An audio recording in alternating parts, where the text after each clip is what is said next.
saw what Ben Stein on Fox News saying he's the most racist president ever. I don't know if I agree with that, but he certainly has race baited and used race more than any president in recent history. Exactly.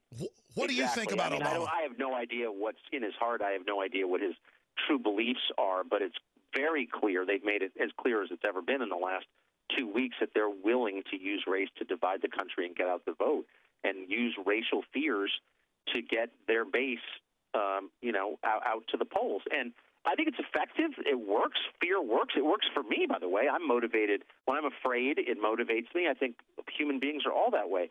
But in the case of racial division, there's a consequence that lasts far beyond Election Day. If you stoke people up along racial lines, you get ethnic politics. And look around the world. You've traveled.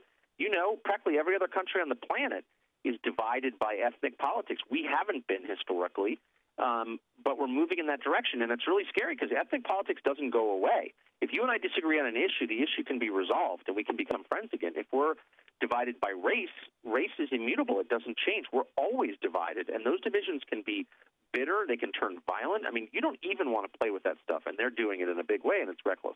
There was a Rasmussen poll yesterday reporting that 77% of Americans think that race baiting is just a desperate tactic and a political diversion, and they think it doesn't work anymore. I agree with you that it still works to a certain extent. That's why they're using it, but that time's running out for that. But there's a real attempt by the establishment, by large elements of it, to kind of use the British great game of divide and conquer here on America, and that's why they want to flood us with all these illegals, not to bring in new blood and folks to pay Social Security, because we've aborted all our future, 50-something million people, but to create that balkanization. I don't think there's any doubt about it. There's no doubt that they see immigration as a source of political power, and that's scary. I mean, look, like every American, I grew up on the border, like you.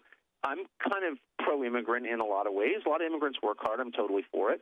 But massive amounts of low-wage, low-skilled immigration are exactly the opposite of what you want when you've got high unemployment. So they clearly just don't care at all about people who are earning, a wage in the United States. They just don't care at all. If it's it's a trade-off between helping the middle class, helping ordinary people, and shoring up their own political power. They don't think twice. You know what side they're on.